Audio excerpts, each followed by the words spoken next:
Hi, my name's Aloho, and I'm a graduate of MIT. This video is on lipids.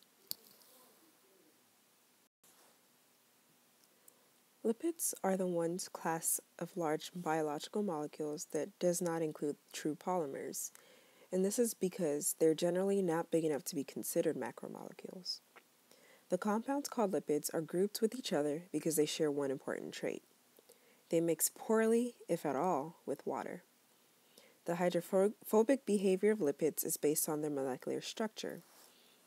Although they may have some polar bonds associated with oxygen, lipids consist mainly of hydrocarbons. We will focus on the types of lipids that are most biologically important, and those are fats, phospholipids, and steroids. Fats are large molecules assembled from smaller molecules by dehydration reactions. A fat is constructed from two kinds of smaller molecules: glycerol and fatty acids. Glycerol, drawn here, is an alcohol. Each of its 3 carbons bears a hydroxyl group. Fatty acids, drawn here, has a long carbon skeleton, depicted like this, that is usually 16 to 18 carbon atoms in length. The carbon at one end of the skeleton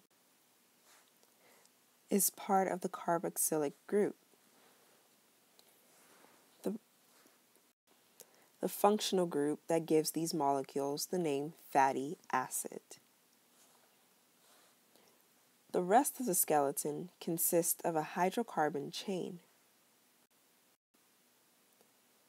In making a fat, 3 fatty acids, 1, 2, and 3, are each joined to a glycerol, right here, by an ester linkage.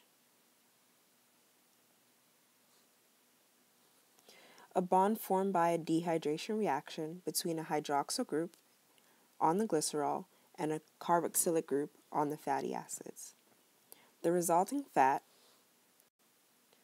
also called a triacylglycerol, thus consists of 3 fatty acids linked to one glycerol molecule. The relatively nonpolar CH bonds of the hydrocarbon chains of fatty acids are the reason why fats are hydrophobic in this region. Fats separate from water because the water molecules hydrogen bond to one another and exclude the fats. This is the reason that vegetable oil, which is a liquid fat, separates from the aqueous vinegar solution in a bottle of salad dressing.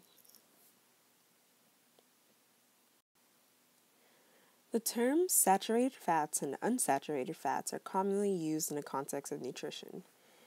These terms refer to the structure of the hydrocarbon chains of the fatty acids. If there are no double bonds between carbon atoms composing a chain, then as many hydrogen atoms as possible are bonded to the carbon skeleton. Such structure, as depicted here, are said to be saturated with hydrogen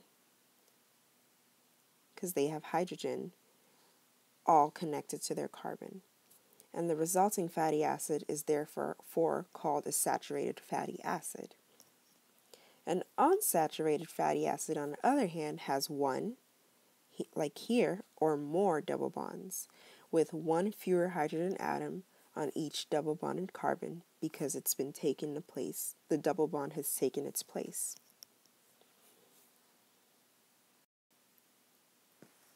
Cells, as we know them, could not exist without another type of lipid, phospholipids.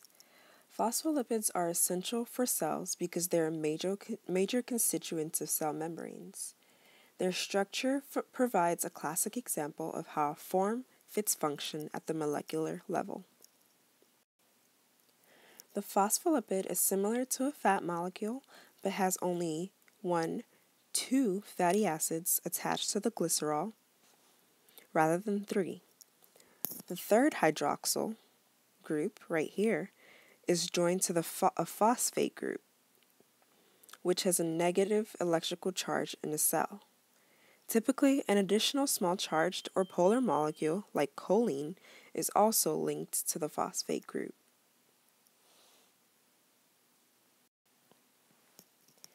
Last but not least, steroids are lipids characterized by a carbon skeleton consisting of four fused rings. Here's a skeleton. Different steroids are distinguished by the particular chemical group attached to its ensemble of rings. Cholesterol, for example, which is a type of steroid, is a crucial molecule in animals. It is a common component of animal cell membranes and is also the precursor for other steroids such as the vertebrate sex hormones like testosterone.